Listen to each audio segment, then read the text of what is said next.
اگر آپ میری اس کوشش کو سراہنا چاہیں تو اس ویڈیو کو شیئر کرنے اور چینل کو سبسکرائب کرنے کے بارے میں سوچئے گا۔ منٹو کا افسانہ شانتی۔ دونوں پیرے یین ڈیری کے باہر بڑے دھاریوں والے چھاتے کے نیچے کرسیوں پر بیٹھے چائے پی رہے تھے۔ ادھر سمندر تھا جس کی لہروں کی گنگناہٹ سنائی دے رہی تھی۔ چائے بہت گرم تھی، اس لیے دونوں آہستہ آہستہ گھونٹ بھر رہے تھے۔ سامنے موٹی بہوں والی یہودن کی جانی پہچانی صورت تھی۔ یہ بڑا گول مٹول چہرہ، تیکھی ناک، موٹے موٹے بہت ہی زیادہ سرخی لگے ہونٹ۔ شام کو ہمیشہ درمیان والے دروازے کے ساتھ والی کرسی پر بیٹھی دکھائی دیتی تھی۔ مقبول نے ایک نظر اس کی طرف دیکھا اور بلراج سے کہا، بیٹھی ہے جال پھینکنے۔ بلراج موٹی بہوؤں کی طرف دیکھے بغیر بولا، پھنس جائے گی کوئی نہ کوئی مچھلی۔ مقبول نے ایک پیسٹری منہ میں ڈالی، یہ کاروبار بھی عجیب کاروبار ہے۔ کوئی دکان کھول کر بیٹھتی ہے، کوئی چل پھر کے سودا بیچتی ہے، کوئی اس طرح ریستورانوں میں گاہک کے انتظار میں بیٹھی رہتی ہے۔ جسم بیچنا بھی ایک آرٹ ہے، اور میرا خیال ہے بہت مشکل آرٹ ہے۔ یہ موٹی بہوؤں والی کیسے گاہک کو اپنی طرف متوجہ کرتی ہوگی، کیسے کسی مرد کو یہ بتاتی ہوگی کہ وہ بکاؤ ہے۔ بلراج مسکرایا، کسی روز وقت نکال کر کچھ دیر یہاں بیٹھو، تمہیں معلوم ہو جائے گا کہ نگاہوں ہی نگاہوں میں کیوں کر سودے ہوتے ہیں، اس جنس کا بھاؤ کیسے چکتا ہے۔ یہ کہہ کر اس نے ایک دم مقبول کا ہاتھ پکڑا۔ ادھر دیکھو، ادھر۔ مقبول نے موٹی یہودن کی طرف دیکھا۔ بلراج نے اس کا ہاتھ دبایا، نہیں یار، ادھر کونے کے چھاتے کے نیچے دیکھو۔ مقبول نے ادھر دیکھا۔ ایک دبلی پتلی گوری چٹی لڑکی کرسی پر بیٹھ رہی تھی۔ بال کٹے ہوئے تھے، ناک نقشہ ٹھیک تھا، ہلکے زرد رنگ کی جارجٹ کی ساڑی میں ملبوس تھی۔ مقبول نے بلراج سے پوچھا، کون ہے یہ لڑکی؟ بلراج نے اس لڑکی کی طرف دیکھتے ہوئے جواب دیا، اماں وہی ہے جس کے بارے میں تم سے کہا تھا کہ بڑی عجیب و غریب لڑکی ہے۔ مقبول نے کچھ دیر سوچا، پھر کہا، کون سی؟ یار تم تو جس لڑکی سے بھی ملتے ہو عجیب و غریب ہی ہوتی ہے۔ بلراج مسکرایا، یہ بڑی خاص الخاص ہے، ذرا غور سے دیکھو۔ مقبول نے غور سے دیکھا۔ بریدہ بالوں کا رنگ بھوسلا تھا، ہلکے بسنتی رنگ کی ساڑی کے نیچے چھوٹی آستینوں والا بلاؤز، پتلی پتلی بہت ہی گوری باہیں۔ لڑکی نے اپنی گردن موڑی تو مقبول نے دیکھا کہ اس کے باریک ہونٹوں پر سرخی پھیلی ہوئی سی تھی۔ میں اور تو کچھ نہیں کہہ سکتا، مگر تمہاری اس عجیب و غریب لڑکی کو سرخی استعمال کرنے کا سلیقہ نہیں ہے۔ اب اور غور سے دیکھا ہے تو ساڑی کی پہناوٹ میں بھی خامیاں نظر آئی ہیں، بال سنوارنے کا انداز بھی ستھرا نہیں۔ بلراج ہنسا،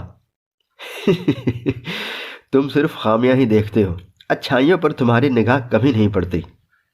مقبول نے کہا، جو اچھائیاں ہیں وہ آپ بیان فرما دیجئے، لیکن پہلے یہ بتا دیجئے کہ آپ اس لڑکی کو ذاتی طور پر جانتے ہیں یا…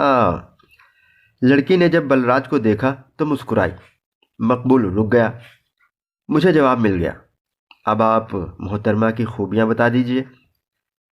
سب سے پہلی خوبی اس لڑکی میں یہ ہے کہ بہت صاف گو ہے، کبھی جھوٹ نہیں بولتی، جو اصول اس نے اپنے لیے بنا رکھے ہیں ان پر بڑی پابندی سے عمل کرتی ہے، پرسنل ہائیجین کا بہت خیال رکھتی ہے، محبت کی بالکل قائل نہیں، اس معاملے میں دل اس کا برف ہے۔ بلراج نے چائے کا آخری گھونٹ پیا، کہیے کیا خیال ہے؟ مقبول نے لڑکی کو ایک نظر دیکھا، جو خوبیاں تم نے بتائی ہیں ایک ایسی عورت میں نہیں ہونی چاہیے جس کے پاس مرد صرف اس خیال سے جاتے ہیں کہ وہ ان سے اصلی نہیں تو مصنوعی محبت ضرور کرے گی۔ خود فریبی میں اگر یہ لڑکی کسی مرد کی مدد نہیں کرتی تو میں سمجھتا ہوں بڑی بے وقوف ہے۔ یہی میں نے سوچا تھا۔ میں تم سے کیا بیان کروں، روکھے پن کی حد تک صاف گو ہے، اس سے باتیں کرو تو کئی بار دھکے سے لگتے ہیں۔ 1 گھنٹہ ہو گیا، تم نے کوئی کام کی بات نہیں کی، میں چلی، اور یہ جا وہ جا، تمہارے منہ سے شراب کی بو آتی ہے، جاؤ چلے جاؤ، ساڑی کو ہاتھ مت لگاؤ، میلی ہو جائے گی۔ یہ کہہ کر بلراج نے سگریٹ سلگایا۔ عجیب و غریب لڑکی ہے، پہلی دفعہ جب اس سے ملاقات ہوئی تو میں بائی گوڈ چکرا گیا۔ چھوٹتے ہی مجھ سے کہا 50 سے 1 پیسہ کم نہیں ہوگا، جیب میں ہے تو چلو ورنہ مجھے اور کام ہے۔ مقبول نے پوچھا نام کیا ہے اس کا؟ شانتی بتایا اس نے۔ کشمیرن ہے۔ مقبول کشمیری تھا، چونک پڑا۔ کشمیرن؟ تمہاری ہم وطن۔ مقبول نے لڑکی کی طرف دیکھا، ناک نقشہ صاف کشمیریوں کا تھا۔ یہاں کیسے آئی؟ معلوم نہیں۔ کوئی رشتہ دار ہے اس کا؟ مقبول لڑکی میں دلچسپی لینے لگا۔ وہاں کشمیر میں کوئی ہو تو میں کہہ نہیں سکتا، یہاں بمبئی میں اکیلی رہتی ہے۔ بلراج نے سگریٹ ایش ٹرے میں دبایا۔ ہاربنی روڈ پر ایک ہوٹل ہے، وہاں اس نے ایک کمرہ کرائے پر لے رکھا ہے۔ یہ مجھے ایک روز اتفاقاً معلوم ہو گیا، ورنہ یہ اپنے ٹھکانے کا پتہ کسی کو نہیں دیتی۔ جس کو ملنا ہوتا ہے یہاں پیرے ین ڈیری میں چلا آتا ہے، شام کو پورے 5 بجے آتی ہے یہاں۔ مقبول کچھ دیر خاموش رہا، پھر بیرے کو اشارے سے بلایا اور اس سے بل لانے کے لیے کہا۔ اس دوران میں ایک خوش پوش نوجوان آیا اور اس لڑکی کے پاس والی کرسی پر بیٹھ گیا۔ دونوں باتیں کرنے لگے۔ مقبول بلراج سے مخاطب ہوا، اس سے کبھی ملاقات کرنی چاہیے۔ بلراج مسکرایا، ضرور ضرور، لیکن اس وقت نہیں، مصروف ہے۔ کبھی آ جانا یہاں شام کو اور ساتھ بیٹھ جانا۔ مقبول نے بل ادا کیا، دونوں دوست اٹھ کر چلے گئے۔ دوسرے روز مقبول اکیلا آیا اور چائے کا آرڈر دے کر بیٹھ گیا۔ ٹھیک 5 بجے وہ لڑکی بس سے اتری اور پرس ہاتھ میں لٹکائے مقبول کے پاس سے گزری۔ چال بھدی تھی۔ جب وہ کچھ دور کرسی پر بیٹھ گئی تو مقبول نے سوچا اس میں جنسی کشش تو نام کو بھی نہیں۔ حیرت ہے کہ اس کا کاروبار کیوں کر چلتا ہے۔ لپسٹک کیسے بےہودہ طریقے سے استعمال کی ہے اس نے۔ ساڑی کی پہناوٹ آج بھی خامیوں سے بھری ہے۔ پھر اس نے سوچا کہ اس سے کیسے ملے۔ اس کی چائے میز پر آ چکی تھی، ورنہ اٹھ کر وہ اس لڑکی کے پاس جا بیٹھتا۔ اس نے چائے پینا شروع کر دی۔ اس دوران میں اس نے ایک ہلکا سا اشارہ کیا۔ لڑکی نے دیکھا، کچھ توقف کے بعد اٹھی اور مقبول کے سامنے والی کرسی پر بیٹھ گئی۔ مقبول پہلے تو کچھ گھبرایا، لیکن فوراً ہی سنبھل کر لڑکی سے مخاطب ہوا، چائے شوق فرمائیں گی آپ؟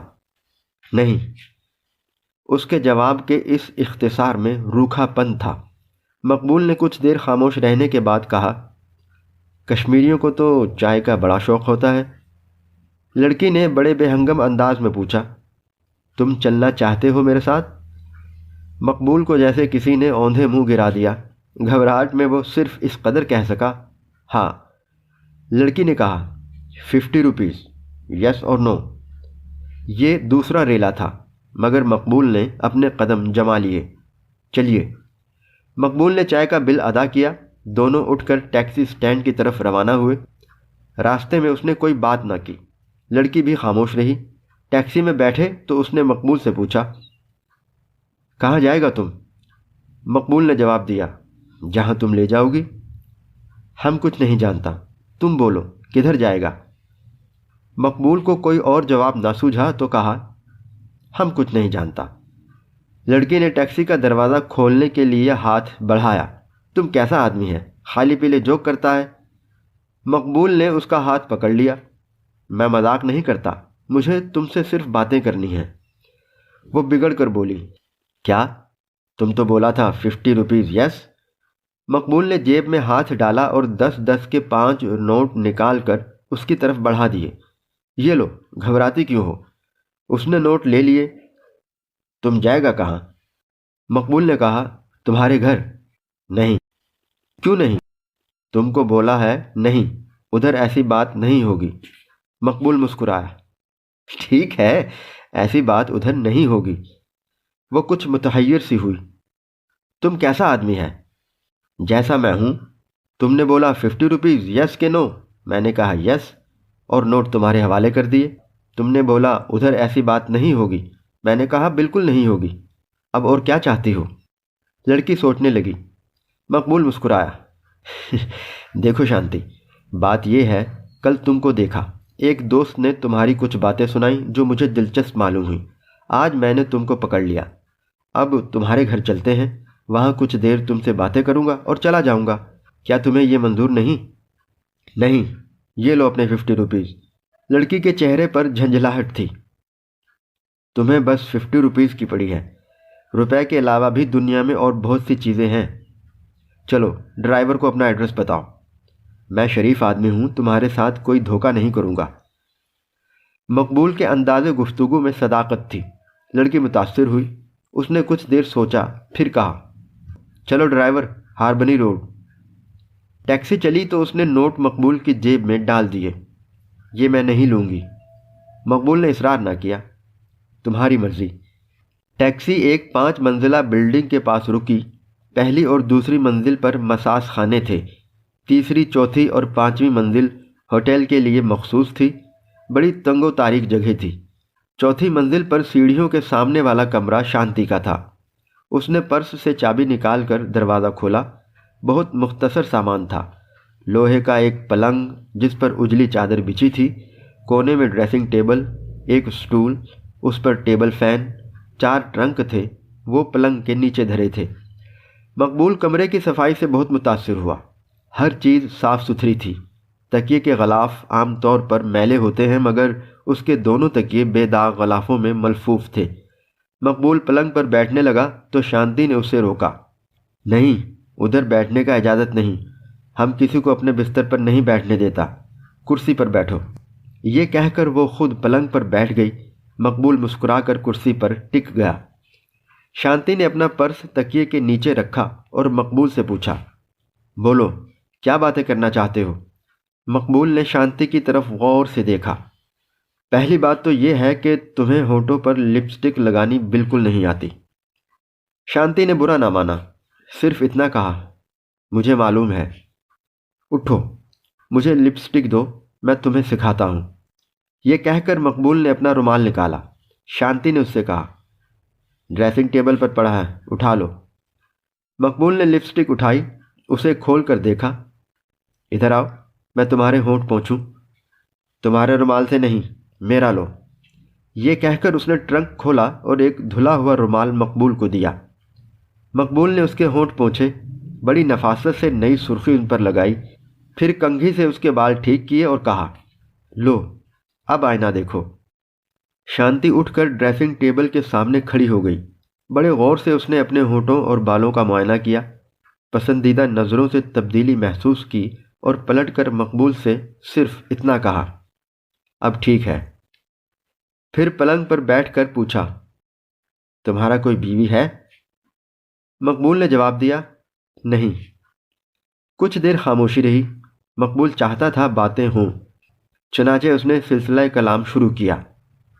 اتنا تو مجھے معلوم ہے کہ تم کشمیر کی رہنے والی ہو، تمہارا نام شانتی ہے، یہاں رہتی ہو۔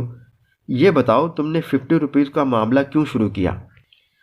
شانتی نے یہ بے تکلف جواب دیا، میرا فادر سری نگر میں ڈاکٹر ہے، میں وہاں ہاسپٹل میں نرس تھا، ایک لڑکے نے مجھ کو خراب کر دیا، میں بھاگ کر ادھر کو آ گئی۔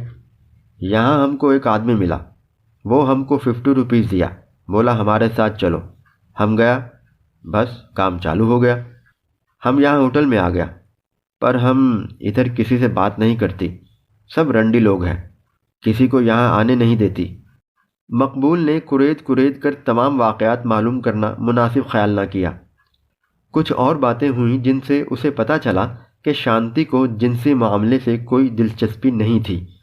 جب اس کا ذکر آیا تو اس نے برا سا منہ بنا کر کہا، I don't like, that is bad. اس کے نزدیک 50 روپیز کا معاملہ ایک کاروباری معاملہ تھا۔ سری نگر کے ہسپتال میں جب کسی لڑکے نے اس کو خراب کیا تو جاتے وقت 10 روپے دینا چاہے۔ شانتی کو بہت غصہ آیا، نوٹ پھاڑ دیا۔ اس واقعے کا اس کے دماغ پر یہ اثر ہوا کہ اس نے باقاعدہ کاروبار شروع کر دیا۔ 50 روپے فیس خود بخود مقرر ہو گئی۔ اب لذت کا سوال ہی کہاں پیدا ہونا تھا۔ چونکہ نرس رہ چکی تھی اس لیے بڑی محتاط رہتی تھی۔ 1 برس ہو گیا تھا اسے بمبئی میں آئے ہوئے۔ اس دوران میں اس نے 10,000 روپے بچائے ہوتے، مگر اس کو ریس کھیلنے کی لت پڑ گئی۔ پچھلی ریسوں پر اس کے 5,000 اڑ گئے، لیکن اس کو یقین تھا کہ وہ نئی ریسوں پر ضرور جیتے گی، ہم اپنا لاس پورا کر لے گا۔ اس کے پاس کوڑی کوڑی کا حساب موجود تھا۔ 100 روپے روزانہ کما لیتی تھی جو فوراً بینک میں جمع کرا دیے جاتے تھے۔ 100 سے زیادہ وہ نہیں کمانا چاہتی تھی۔ اس کو اپنی صحت کا بہت خیال تھا۔ 2 گھنٹے گزر گئے تو اس نے اپنی گھڑی دیکھی اور مقبول سے کہا، تم اب جاؤ، ہم کھانا کھائے گا اور سو جائے گا۔ مقبول اٹھ کر جانے لگا تو اس نے کہا، باتیں کرنے آؤ تو صبح کے ٹائم آؤ، شام کے ٹائم ہمارا نقصان ہوتی ہے۔ مقبول نے اچھا کہا اور چل دیا۔ دوسرے روز صبح 10 بجے کے قریب مقبول شانتی کے پاس پہنچا۔ اس کا خیال تھا کہ وہ اس کی آمد پسند نہیں کرے گی، مگر اس نے کوئی ناگواری ظاہر نہ کی۔ مقبول دیر تک اس کے پاس بیٹھا رہا۔ اس دوران میں شانتی کو صحیح طریقے پر ساڑی پہننی سکھائی۔ لڑکی ذہین تھی، جلدی سیکھ گئی۔ کپڑے اس کے پاس کافی تعداد میں اور اچھے تھے۔ یہ سب کے سب اس نے مقبول کو دکھائے۔ اس میں بچپنا تھا نہ بڑھاپا، شباب بھی نہیں تھا۔ وہ جیسے کچھ بنتے بنتے ایک دم رک گئی تھی، ایک ایسے مقام پر ٹھہر گئی تھی جس کے موسم کا تعین نہیں ہو سکتا۔ وہ خوبصورت تھی نہ بدصورت، عورت تھی نہ لڑکی، وہ پھول تھی نہ کلی، شاخ تھی نہ تنا۔ اس کو دیکھ کر بعض اوقات مقبول کو بہت الجھن ہوتی تھی۔ وہ اس میں وہ نقطہ دیکھنا چاہتا تھا جہاں اس نے خلط ملط ہونا شروع کیا تھا۔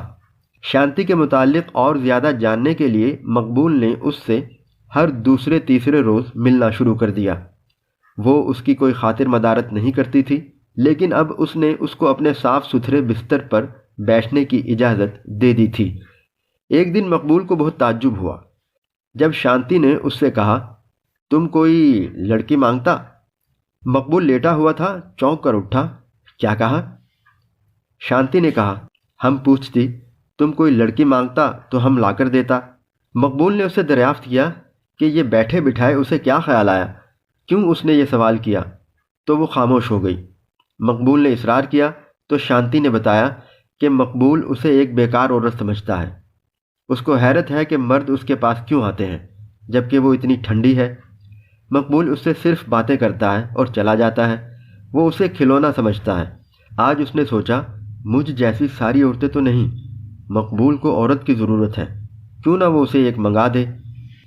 مقبول نے پہلی بار شانتی کی آنکھوں میں آنسو دیکھے۔ ایک دم وہ اٹھی اور چلانے لگی، ہم کچھ بھی نہیں ہیں، جاؤ چلے جاؤ، ہمارے پاس کیوں آتا ہے تم، جاؤ۔ مقبول نے کچھ نہ کہا، خاموشی سے اٹھا اور چلا گیا۔ متواتر ایک ہفتہ وہ پیرے یین ڈیری جاتا رہا مگر شانتی دکھائی نہ دی۔ آخر ایک صبح اس نے اس کے ہوٹل کا رخ کیا۔ شانتی نے دروازہ کھول دیا مگر کوئی بات نہ کی۔ مقبول کرسی پر بیٹھ گیا۔ شانتی کے ہونٹوں پر سرخی پرانے بھدے طریقے پر لگی تھی۔ بالوں کا حال بھی پرانا تھا۔ ساڑی کی پہناوٹ تو اور زیادہ بدزیب تھی۔ مقبول اس سے مخاطب ہوا، مجھ سے ناراض ہو تم؟ شانتی نے جواب نہ دیا اور پلنگ پر بیٹھ گئی۔ مقبول نے تند لہجے میں پوچھا، بھول گئی جو میں نے تمہیں سکھایا تھا؟ شانتی خاموش رہی۔ مقبول نے غصے میں کہا، جواب دو ورنہ یاد رکھو ماروں گا۔ شانتی نے صرف اتنا کہا، مارو۔ مقبول نے اٹھ کر ایک زور کا چانٹا اس کے منہ پر جڑ دیا۔ شانتی بلبلا اٹھی۔ اس کی حیرت زدہ آنکھوں سے ٹپ ٹپ آنسو گرنے لگے۔ مقبول نے جیب سے اپنا رومال نکالا۔ غصے میں اس کے ہونٹوں کی بھدی سرخی پونچھی۔ اس نے مزاحمت کی لیکن مقبول اپنا کام کرتا رہا۔ لپسٹک اٹھا کر نئی سرخی لگائی، کنگھے سے اس کے بال سنوارے، پھر اس نے تحکمانہ لہجے میں کہا، ساڑی ٹھیک کرو اپنی۔ شانتی اٹھی اور ساڑی ٹھیک کرنے لگی مگر ایک دم اس نے پھوٹ پھوٹ کر رونا شروع کر دیا اور روتی روتی خود کو بستر پر گرا دیا۔ مقبول تھوڑی دیر خاموش رہا۔ جب شانتی کے رونے کی شدت کچھ کم ہوئی تو اس کے پاس جا کر کہا، شانتی اٹھو، میں جا رہا ہوں۔ شانتی نے تڑپ کر کروٹ بدلی اور چلائی، نہیں نہیں، تم نہیں جا سکتے، اور دونوں بازو پھیلا کر دروازے کے درمیان میں کھڑی ہو گئی۔ تم گیا تو مار ڈالوں گی۔ وہ ہانپ رہی تھی۔ اس کا سینہ، جس کے متعلق مقبول نے کبھی غور ہی نہیں کیا تھا، جیسے گہری نیند سے اٹھنے کی کوشش کر رہا تھا۔ مقبول کی حیرت زدہ آنکھوں کے سامنے شانتی نے تلے اوپر بڑی صورت سے کئی رنگ بدلے۔ اس کی نمناک آنکھیں چمک رہی تھیں، سرخی لگے باریک ہونٹ ہولے ہولے لرز رہے تھے۔ ایک دم آگے بڑھ کر مقبول نے اس کو اپنے سینے کے ساتھ بھینچ لیا۔ دونوں پلنگ پر بیٹھے تو شانتی نے اپنا سر نہوڑا کر مقبول کی گود میں ڈال دیا۔ اس کے آنسو بند ہونے ہی میں نہ آتے تھے۔ مقبول نے اس کو پیار کیا۔